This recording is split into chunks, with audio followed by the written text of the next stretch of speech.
खुदा के कलाम को खोलिए, अमाल की किताब,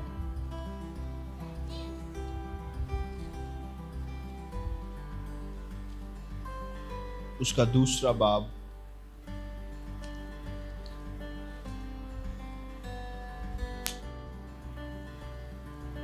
उसकी हम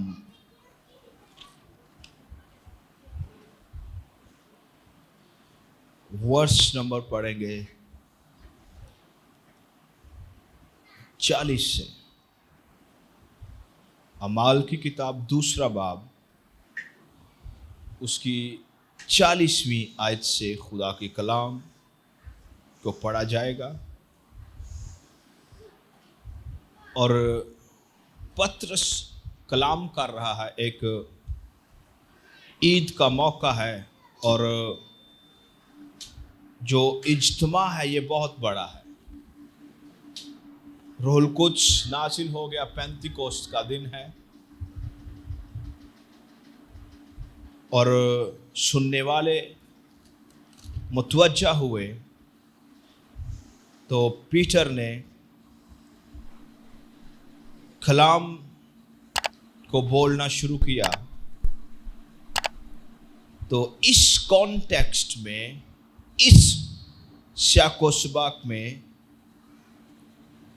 हम जो रेफरेंस पढ़ने लगे हैं है, और उसने और बहुत सी बातें जता जता कर उन्हें ये नसीहत की कि अपने आप को इस टेढ़ी कौम से बचाओ। बस जिन लोगों ने उसका कलाम कबूल किया, उन्होंने बपतिस्मा लिया और उसी रोज 3000 आदमियों के करीब उनमें मिल गए। और ये रसूलों से तालीम पाने और रफाकत रखने में और रोटी तोड़ने और दुआ करने में मशगूल रहे। आमीन। ये इब्तदाई कलीसिया है जहाँ से हमारा आगाज हुआ। यीशु मसीह मुर्दों में से जी उठे, 40 दिन तक दिखाई देते रहे, उसमें कलाम किया, रसूलों को इनकरेज किया, उन पर वेद की बातें खोली, उन्हें एश्योरेंस दिलवाई, सिक्योरिटी की कि जी उठा जो बादशाह है, उसकी जो सलामती है वो दुनिया की किसी भी किंगडम से बड़ी है, किसी भी इख्तियार से बड़ी है। तो 10 दिन तक दुआ हो रही थी और उसमें पतरस रसूल लीड कर रहे थे। और ये जो बातें हैं, तालीम पाना, रफाकत रखना, रोटी तोड़ने और दुआ में मशगूल रहे, ये कोई नई बातें नहीं थी। ये पिछले 10 दिन से जारी काम था।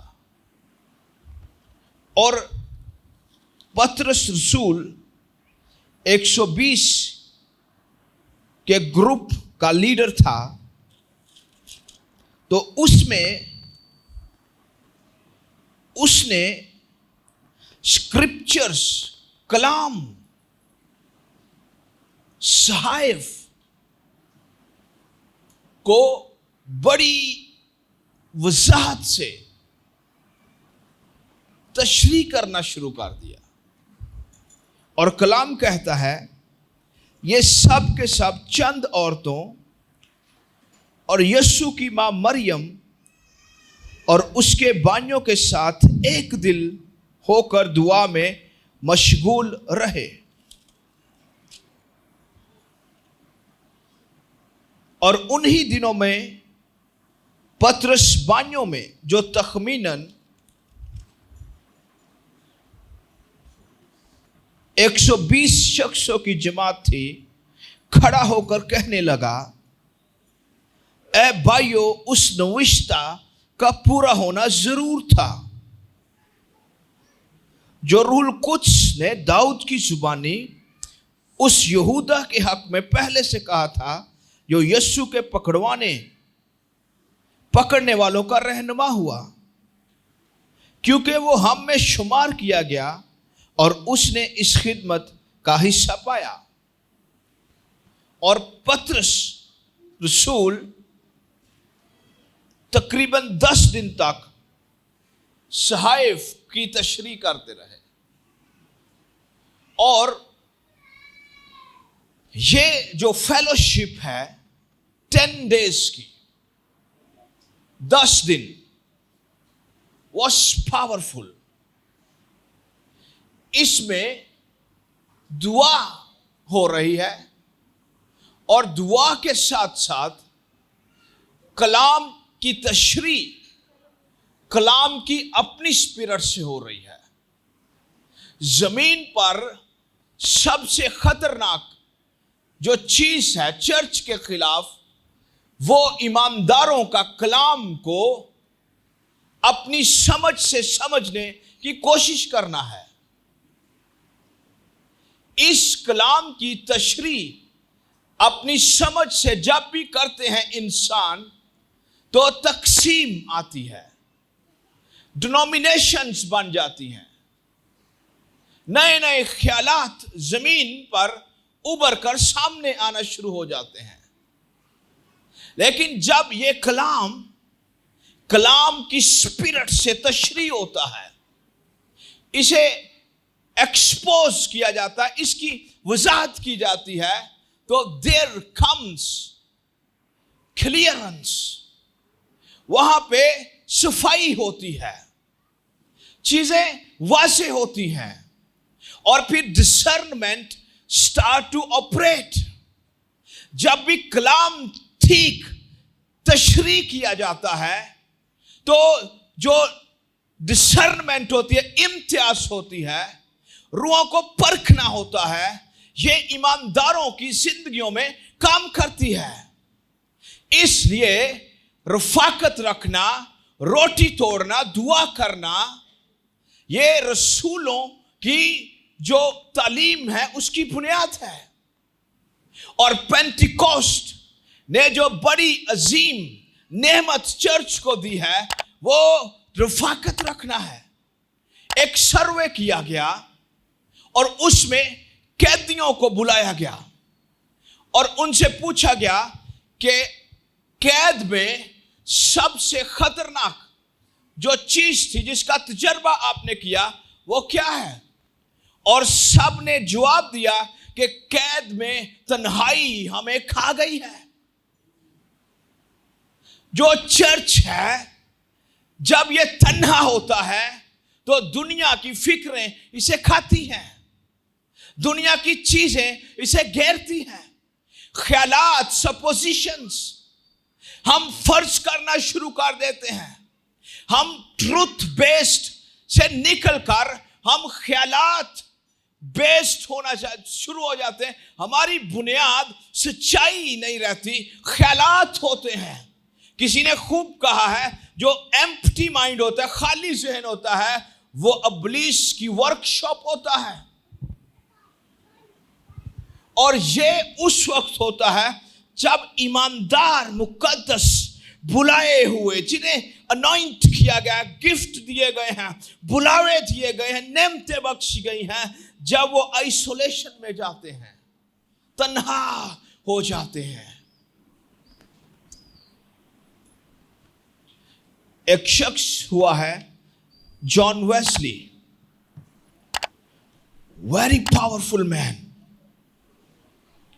उसने कहा इससे बढ़कर गैर मसीहत हो ही नहीं सकती कि एक मसीह तन्हा रहना शुरू कर दे।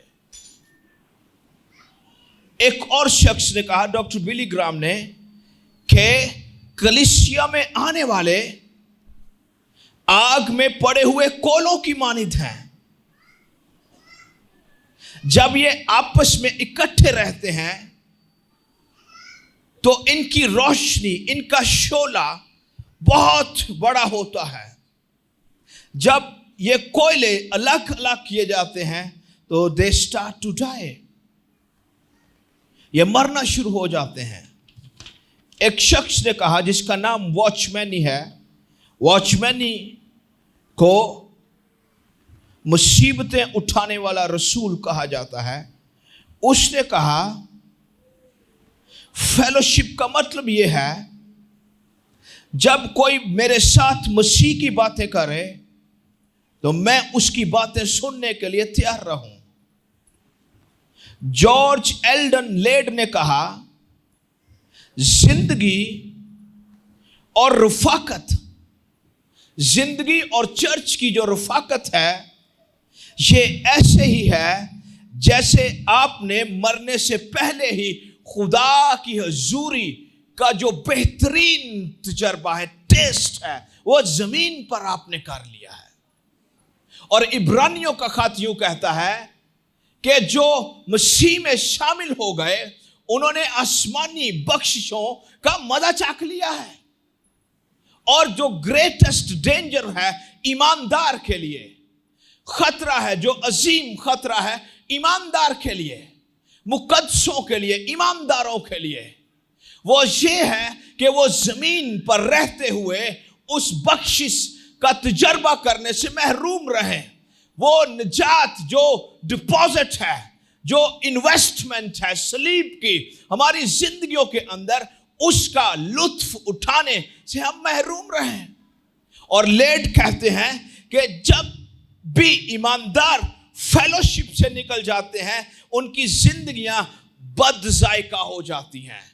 वो उस हंडिया की मानिद होती हैं जिसकी शायद तो मिर्च तेज हो गई है, मसाला तेज हो गया है, या एट द एंड तन्हाई, या अपने आप को कलीसिया से, चर्च से अलग करके मैं अपने कमरे में दुआ कर रहा हूं, मैं मेरा कमरे से दुआ करना जरूरी है कलीसिया में जाने से पहले। ये ऐसे ही है जैसे हंडिया एक औरत ने रखी है चूल्हे पर और वो भूल गई है, और सारा गोश्त, वो सारा गोश्त जो उस हंडिया में है वो सड़ गया है, अब उसमें से बदबू आ रही है।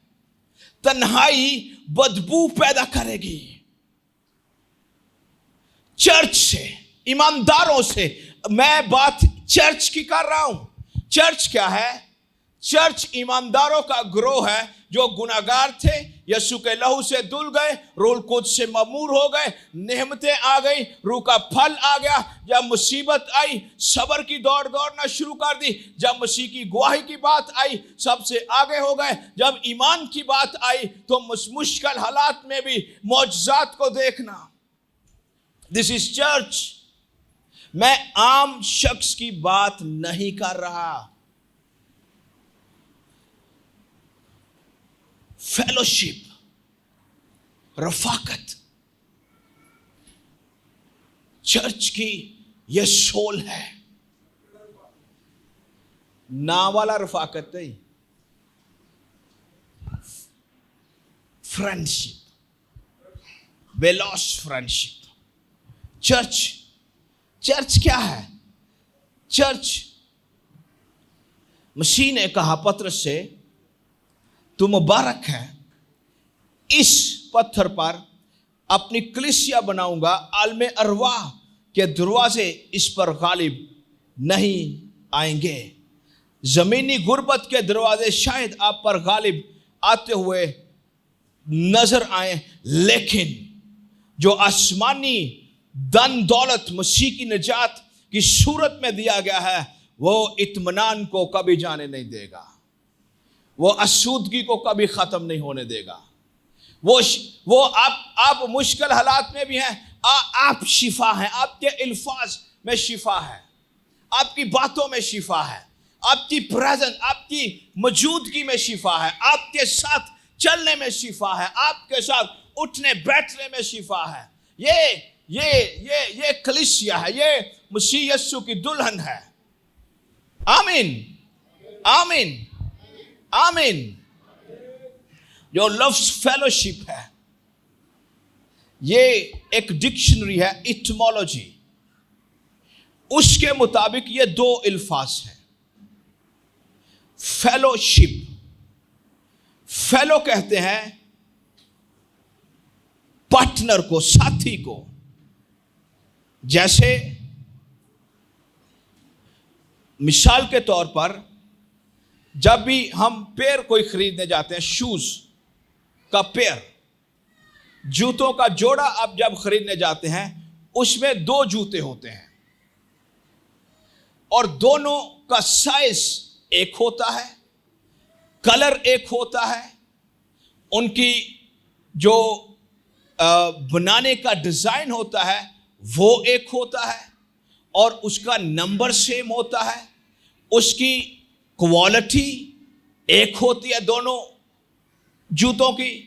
और अगर दोनों में से एक का नंबर ज्यादा है, वो इस लायक नहीं है कि दूसरे पेयर के साथ क्या कर सके, जुड़ सके, एक के साथ मिलकर एक जोड़ा बना सके। तो जो लफ्ज फेलोशिप है, जो लफ्ज फेलो है, इसका मतलब है वन ऑफ द पेयर। अगर दो लोग हैं तो उनमें से एक, और जो दो लोग हैं, आगे लफ्ज शिप लगा हुआ है, यह जहाज नहीं है, इटमोलॉजी कहती है इसका मतलब है मेयार। मेयार इटमोलॉजी कहती है इसका मतलब है कुदरत। इटमोलॉजी कहती है इसका मतलब है माहिर होना। आमीन, आमीन। फेलोशिप उन लोगों का ग्रोह है, उन ईमानदारों की जगह है जिसमें एक ईमानदार जब डाउन होता है, शिकस्ता होता है, मुश्किल हालात में से गुजर रहा होता है, मुश्किल के तूफान उसे घेर रहे होते हैं, तो उसके साथ जो दूसरा होता है वो क्या करता है, अपनी कुव्वत से, अपनी कुदरत से, रूह के मसा से, रूह के बहाव से, जो मेयार है मसीह की निजात का, उसके मुताबिक वो क्या करता है, अपने दूसरे साथी को कंधा देता है, उसको उठाता है, उसमें जिंदगी फूंकता है, उसके अंदर कुदरत लेकर वापस आता है और दोबारा से उसके हालात में वो कलाम करके उसकी जिंदगी के अंदर खुदावंद यीशु मसीह की निजात की जो रोशनी होती है दोबारा से उसे रोशन कर सकता है। फिर इसका मतलब क्या हुआ, जब ईमानदार मिलते हैं वो दूसरे ईमानदार को मसीह के मेयार के मुताबिक लेकर आते हैं। जब ईमानदार, मुकद्दस ईमानदार मसीह की दुल्हन के लोग मिलते हैं, वो एक दूसरे के लिए अपनी नेमतों से मुश्किल हालात में हल बनते हैं। वो उनके लिए एम्पावरमेंट, एक लफ्ज इस्तेमाल हुआ, एम्पावरमेंट। इसका मतलब होता है एक पार्टनर क्या करता है, दूसरे पार्टनर की जो गिफ्टिंग होती है उसको बाइख्तियार बनाता है, उसको जोरावर बनाता है। ये फेलोशिप चर्च की फेलोशिप है, ये खानदानी फेलोशिप नहीं है जो ताल्लुकात पर मबनी करती है, जो पैसे पर खड़ी होती है, जो नेमतों पर खड़ी होती है, जो खूबसूरती पर खड़ी होती है। ये फेलोशिप क्राइस्ट की है। आमीन, आमीन, आमीन। वो वक्त याद आ गया मुझे जब इस कलीसिया की फेलोशिप को फेलोशिप ऑफ टीयर्स कहा जाता था। इस कलीसिया की रफाकत को आंसू बहाने वाले लोगों की जमात कहा जाता था। वो वक्त मुझे याद आ गया जब सारी सारी रात दुआ करने वाले आंसुओं के साथ अपने आप को, अपने दिल को खाली करते थे। खुदावंद की हजूरी के अंदर एक शख्स ने कहा, फेलोशिप वो जगह है जहां पर ईमानदार अपनी खुदी से निकलकर रूह के फ्लो से, मसीह के मुकाशफा से, उसकी निजात से और हबकूक के तीसरे बात के गीत से भर जाते हैं। अगर तबेले में जानवर नहीं रहेंगे, दरख्तों पर फल नहीं लगेगा। और अय्यूब की तरह कहते हैं खुदावंद ने दिया था, उसी ने लिया है और उसी का नाम मुबारक हो। ये ईमानदारों की फेलोशिप है। आमीन, आमीन, आमीन। फेलोशिप क्या है? Fellowship is very important. Fellowship के बारे में एक डिक्शनरी से मैंने मालूमात ली है, और ये पीटर टून की रिसर्च है। उस डिक्शनरी में उन्होंने कहा ग्रीक्स ये लफ्ज़ उस वक़्त इस्तेमाल करते थे जब दो लोग किसी बिजनेस के लिए एग्रीमेंट करते थे कि हम इस बिजनेस में काम करने के लिए और उन शराइत पर पूरा उतरने के लिए तैयार हैं जिसको हम करने लगे हैं। और जब मैं इसे पढ़ रहा था मुझे मसीह यीशु के मिशन की तस्वीर नजर आई।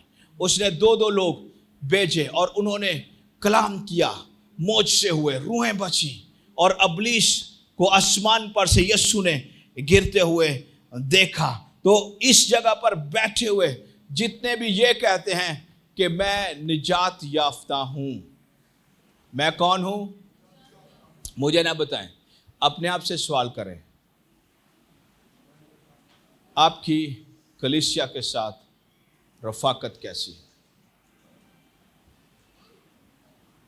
हसद, तफरीका, अपने आप को दूसरे से बड़ा समझना,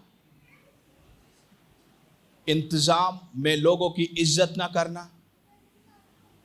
अगर इस कलीसिया के इंतजाम में कोई छोटा लड़का भी खड़ा है, आप उसके ताबे हैं।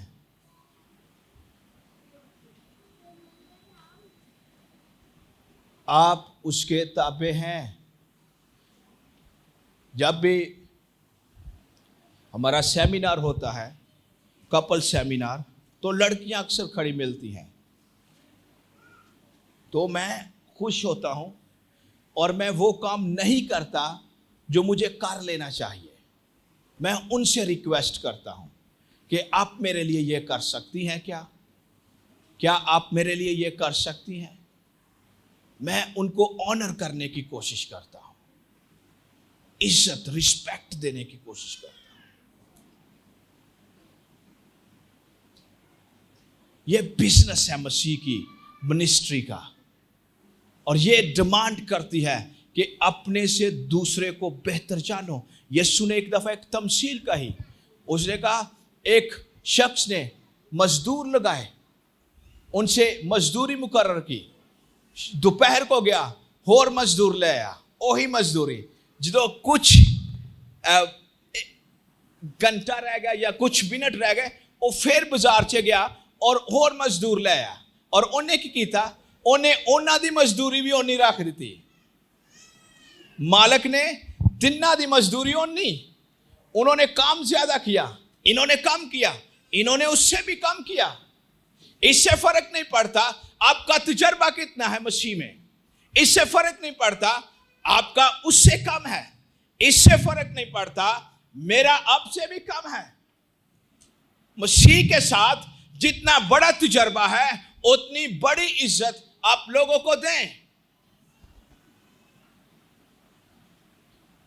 मसीह के साथ जितनी बड़ी आपकी रफाकत है उतनी ज्यादा आजिज़ी आपके अंदर आएगी, उतनी ज्यादा रिस्पेक्ट आपके अंदर दूसरों की खिदमत के लिए आएगी। और कलीसिया में सबसे खतरनाक बात यह है जब हमारा कोवर्कर, मैं ये नहीं कह रहा कि ओदे गुनाह नूं नजरअंदाज कर देना है, नहीं। मसीह यस्सु ने, पौलुस ने सरेआम लोगों को झिड़कियां दी हैं। आपको याद होनी चाहिए बातें। मैं ये नहीं कह रहा कि आपका पार्टनर गुनाह में गिर गया है और आप उसको दोबारा से एकदम से फिर वो उसी जगह पर रख दें। आपकी फेलोशिप की मोहब्बत यह है कि आप उसको दोबारा उस जगह पे ना रखें, आप उसको इस जगह पर लेकर आएं ताकि दोबारा से वो वहां पर जाए। आमीन, आमीन। फेलोशिप का मतलब गलत नहीं ले लेना। कि एक बंदा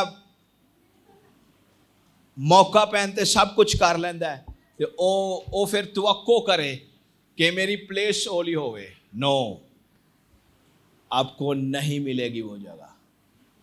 कलीसिया में, आपके दोस्तों में मिल सकती है, आपके खानदान में मिल सकती है, आपकी सोसाइटी में मिल सकती है, लेकिन मसीह की कलीसिया की रफाकत की ये डिमांड नहीं है, वो फर्क है काम। और ये लफ्ज उस वक्त इस्तेमाल होता था जब दो लोग मैरिज के बंधन में बंधते थे, और ग्रीक्स कहते थे दिस इज फेलोशिप। और मुझे मसीह यस्सु की कलीसिया की और यस्सु बादशाह की दुल्हे की तस्वीर वहां पर याद आई। और ये लफ्ज उस वक्त इस्तेमाल किया जाता था जब ग्रीक्स कहते थे कि ज़्यूस खुदा के साथ हमारा गहरा और खास ताल्लुक है। फिर मुझे बात याद आ गई, यस्सु मसीह के वसीला से कलीसिया का जो ताल्लुक है बाप के साथ, वो अजीम है। आमीन, आमीन, आमीन।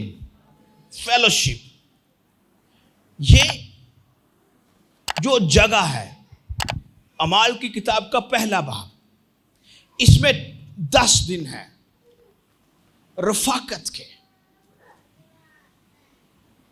और फेलोशिप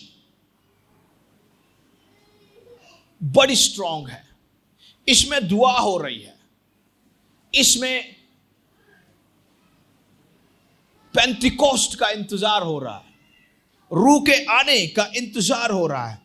और इसमें जो खास बात हो रही है वो ये है कि जो सहायफ हैं उनकी तशरीह हो रही है। सहायफ की तशरीह फेलोशिप में, रफाकत रखने में, जब सहायफ को तशरीह किया जाता है ठीक तरीके से, तो फिर क्या होता है, ये फेलोशिप की तरफ से रूह के लिए एक खुशबू की तरह होती है, और रूह कुछ इस खुशबू पर फिर नाजिल होता है।